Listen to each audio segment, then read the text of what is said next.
INTPs, hello. I hope you're doing well. I find this subconscious mind a fascinating thing because the last 2 days I was struck with just a very deep sense of tiredness, and so I slept for a very long time. Yeah. Just every chance I got, I just slept for the past 2 days. And that tells me that I just needed that. There was there were a lot of things on my mind. I made a decision recently, and then as soon as I made the decision, I suddenly just felt all the energy leave my body, and I spent the last 2 days sleeping. I'm wondering in my head whether I should share any more. I guess let's just say that I made a big decision. It's not even that big upon reflection, but I made a decision. So I'd like to talk about a topic I've been reflecting on, and we'll see what I have to think about it. We'll see what you have to think about it. And it is on the topic. Oh, by the way, welcome INTPs. If you are not an INTP, that's fine too. I'm talking as an INTP to INTPs in the MBTI system. The topic I want to talk about today is asking the question, or perhaps supporting the theory, supporting the hypothesis that perhaps business is much larger. First of all, business is not that important, number one. Number two, business is much larger than we are led to believe on the YouTubosphere. Business is not just what Tai Lopez says it is, like a creator academy or social media management. These aren't the only things out there that are business. And let me I guess the first question that comes to mind is how I would define business. And I think how I would define business is something that can support you. Let's put that definition forward first. Let's say this is something like, yes, this is something that can support you and your lifestyle. Already, by making that definition, there's so many things that business can be other than what people think it is.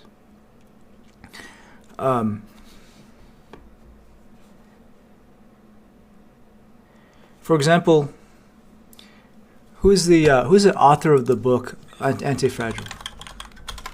I mean, okay, so he had many different professions beyond being an author, but Anti-Fragile by Nassim Taleb, right? I would say that this author,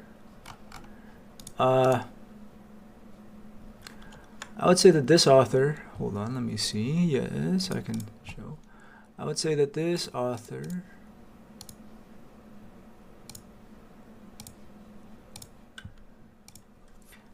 wrote this one book. You can see many reviews of it. He wrote one book. And this one book is what you can call Nassim Taleb's quote-unquote business. Nothing else is involved in it. He spent a large chunk of time, maybe a couple months, putting words together in this format, in such a way that people want to know what it says, and millions of people have bought it, and people continue to buy it, and because of that, and that it comprises of the core of Nassim Taleb's business. That is very different from what when you think about.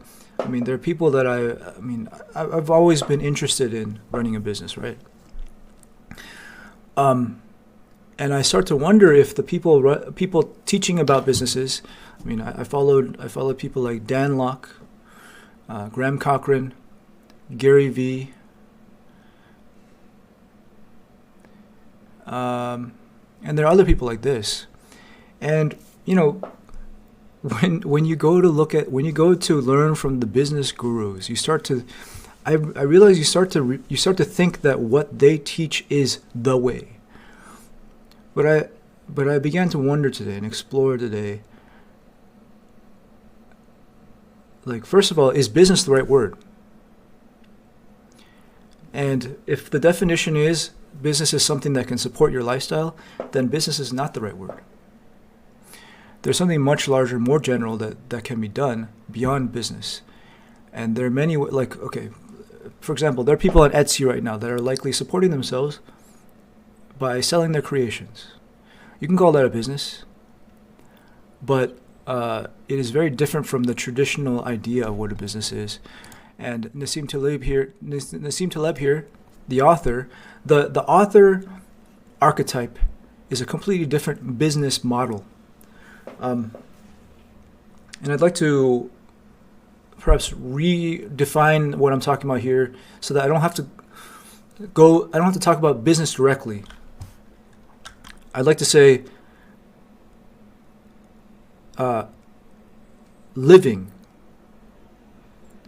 Okay, I'll still use the term business, but what I'm actually talking about is making a living, right? What are some other examples of people who make a living without running a business? I mean, there are, the names escape me, but David Foster Wallace, author. Like, if we think about the authors, essentially, they are quite anti-business, artists. And of course, you might argue, oh, that's like a pipe dream. I actually propose that it's not a pipe dream. These people didn't die. They didn't, perhaps they struggled, but I would actually claim that a lot of the times they struggled more in their own minds than they struggled physically. The actual struggle was, in MBTI terms, TE DOMs and the TE culture judging their lifestyle as lower in value. But they didn't feel that. They felt completely fulfilled in their own lifestyle. I mean, Van Gogh was quite poor, but judging from his quotes, he lived a very fulfilled life. There's a quote by him that I like a lot. By all means paint. That's part of the quote.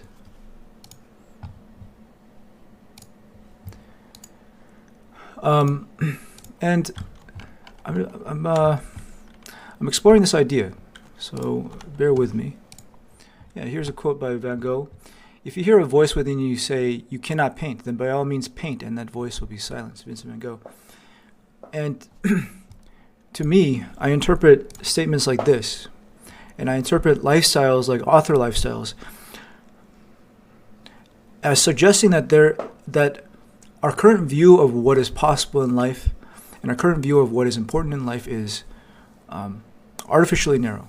I think we came from a more extroverted thinking background, more survival background, and the culture is such that we think that's the only way to live. But when we look around at perhaps even like the most brilliant and thriving places in the world, or people, lifestyles in the world, we see that none of them are living like that. We see that I almost view the employee lifestyle as like playing the chump. It's almost like going to church. When someone goes to their job, it's like they're going to church. They're saying, "Oh, you believe that too? I believe that. Hello," So I'd like to continue to explore that. Another thought, like YouTube is an example of this thought I'm having as well. I think YouTube is an example of cutting through all of the fluff about what it means to be of value And simply, if someone says something that people want to hear, YouTube has demonstrated that that is already valuable. People like Daily Dose of the Internet and Philip DeFranco. These are people who make content that they think that they love, and I think at first they hoped other people would agree, would value as well, and turns out they did. But I don't think they would be continuing to do it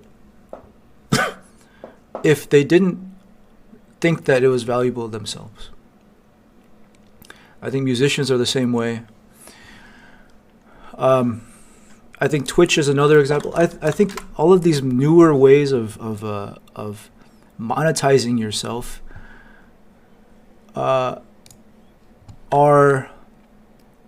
demonstrate to us that business is much larger than what we thought it was. I mean, here I brought up Mr. Ludwig over here.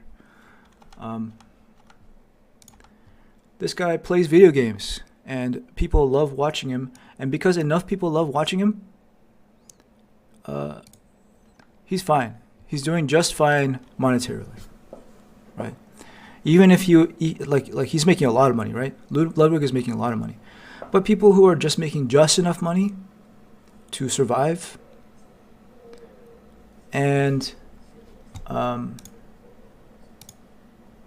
they're able to do that. I mean, that turns on your head like this whole idea of being responsible and practical. I would like to look around and see how many people are making livings like this. If you look up the channel personalityjunkie.com, the founder has created a website all about MBTI, and he's an INTP and he wrote books. He seems to be doing just fine. It doesn't seem like there's any other job he's running. He has. Actually, a lot of these philosophers that we venerate now, they were supported in their own life. And again, I feel like TE types will judge this and claim that these people are not carrying their weight or something, right? But I think history shows that they were carrying their weight. They were pointing to something that we need to see. Perhaps one way to say like what Nietzsche was doing when he was writing his books and simultaneously alienating himself from society is he was pointing out a disease that humankind had that it did not know it had. And only much later, maybe 2 decades later, did we realize, oh, he was right. We kind of martyrized him.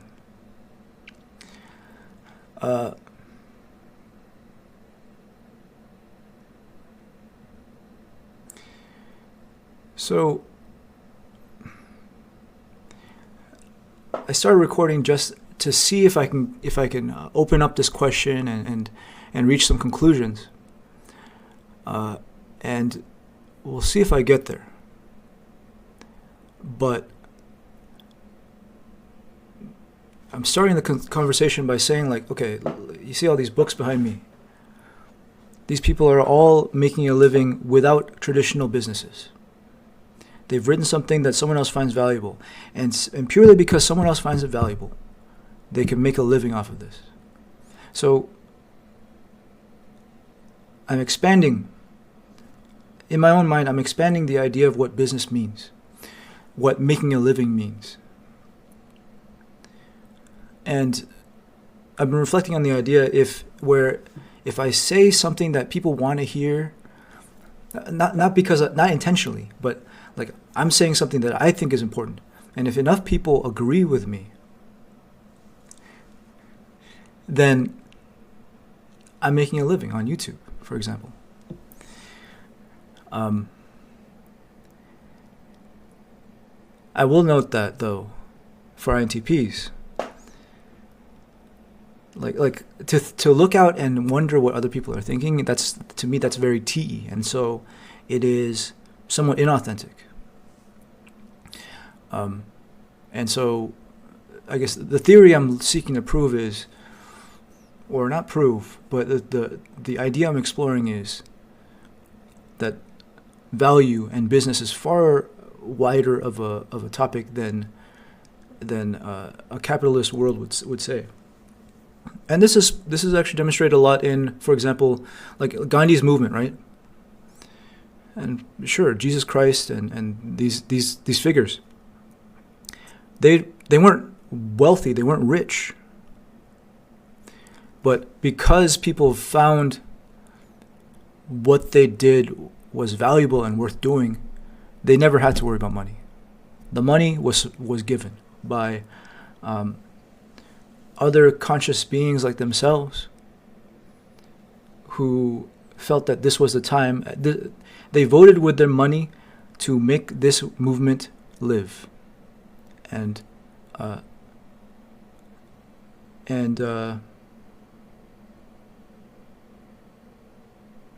yes, they make it live. I assert also that is one way you can think about the definition of what money is. Money, in a way, you can think of as almost lifeblood and a democratic process for deciding what is important in the world. That actually happens a lot for me, right? If I watched a YouTuber, Serrano Academy, and he explained some machine learning concept really well. And I thought what he was doing was so excellent. I thought, though, his approach to teaching was so excellent that I said, he said that he's selling a book, and I said, I'm buying it. No matter what, I'm buying it. And I bought it. Here you go, Grokking Machine Learning by Serrano. And I don't care what the quality of this book is. I already wanted to buy it because I knew that this person was something that I wish to see in the world.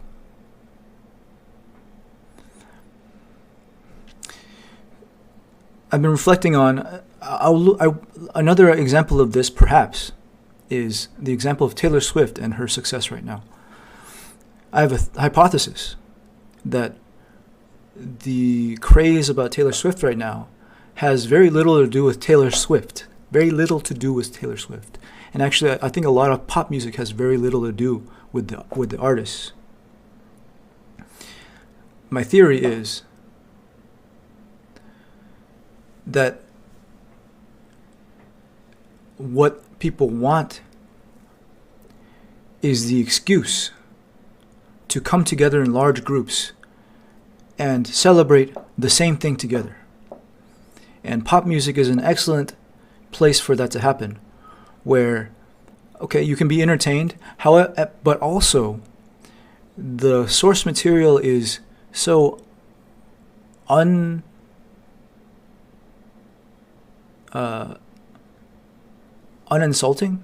it's unalienating, that it can gather everyone together and everyone can enjoy it together at the same time and have a community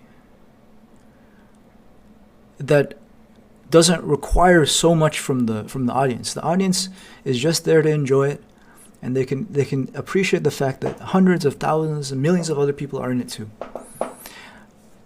I have the current theory that this is what people are buying when they buy a Taylor Swift ticket, because I don't see that much in her music, right? But I'll look closer. I'll see if that's true.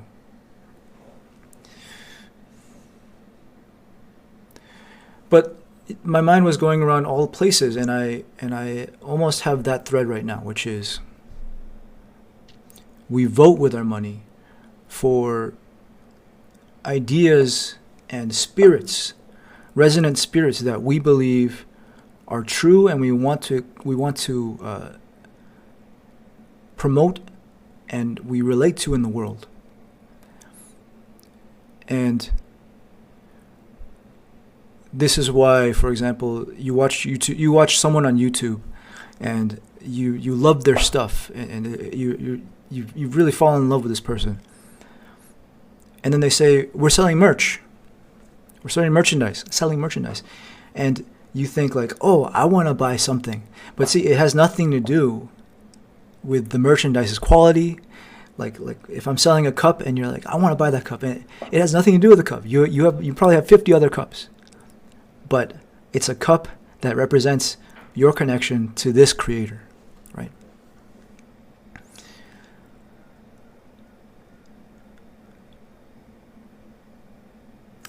I also think a lot of the attention around Elon Musk's companies is for a very similar reason.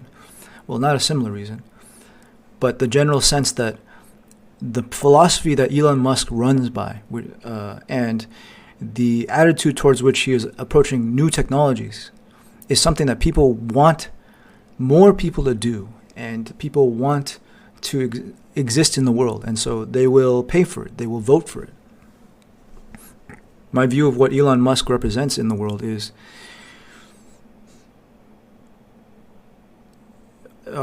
there's like, we don't have to consider whether anything is possible. If we decide it's possible, like if there's nothing making it impossible, then we can pursue it. And we will pull the future to the present as fast as possible. That's Elon Musk's view. It doesn't feel like many other people, many other leaders in the world have that attitude and view. They generally are businessmen first. But Elon Musk, sure, I mean, he might be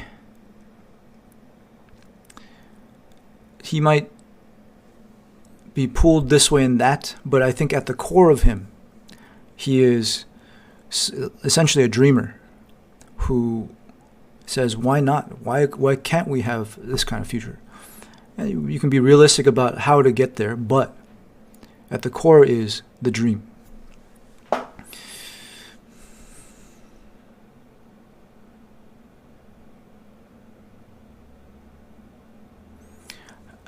I'm proposing that idea, that thought, that business is far more than the value provided by the actual product. Here's another example, Apple, right? A lot of people, I think, have an Apple craze, or at least they used to, I think. They would buy a lot of Apple stuff because Apple represented a certain spirit in the world that they wanted to encourage. I mean, even though the iPad doesn't really have many uses in the world, Apple represents a certain spirit, a consumer first, design first, beautiful world that people want to support.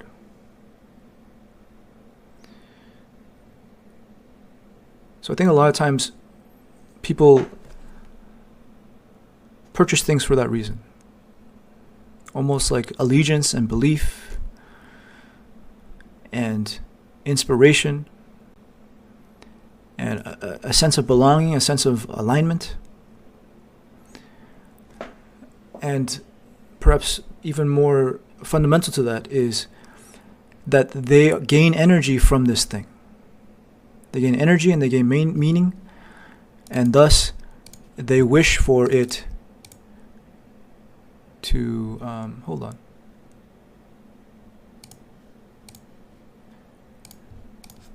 They wish for it to proliferate and exist in the world.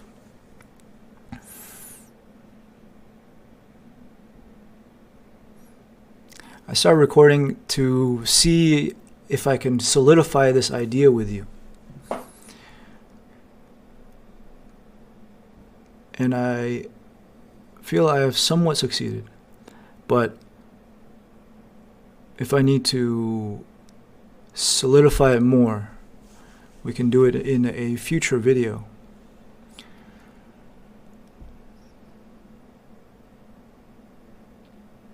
But to summarize, to summarize, the more I've been thinking a lot these days, and I've come to see that this idea here, this one right here, don't ask what the world needs, ask what makes you come alive, and go do it. Because what the world needs is people who have come alive. The more I think about the voices that I hear in the world and the movements that become popular, and like podcasts becoming popular, and media becoming a big thing, and people aligning themselves with the things that they really like. They have heroes, and if they have a hero, like, it doesn't matter how good quality the product is for the hero, they will just buy it. It reveals to me, or it makes me wonder what it is we're doing when we purchase stuff. And my thesis right now is that it is far beyond the limits of the actual product you're buying. It suggests to me almost that we are energetic, we are spiritual, and the things that we find to be kin, the things we find to be in our family, the things we resonate with, are the things that we will buy in a frenzy.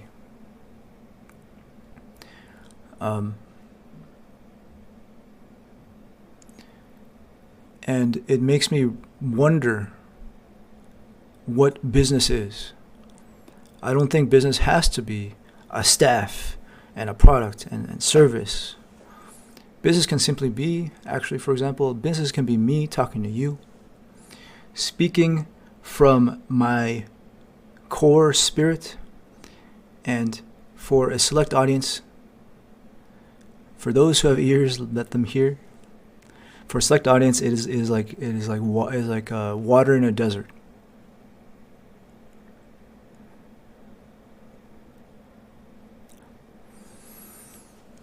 So I've been reflecting on that.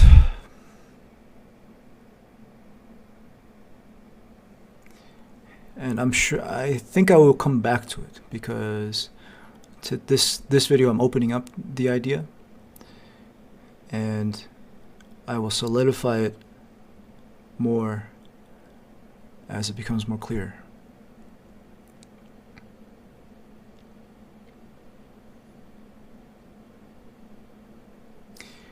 However, if that's true, then I can see the market value in being authentic, because when you connect to your core self and you express from it, that is what can resonate with other people.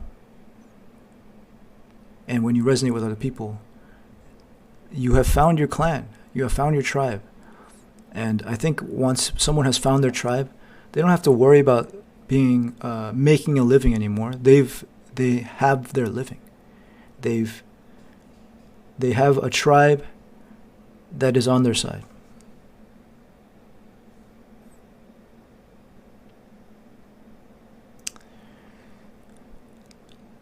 Yep, exploring that idea.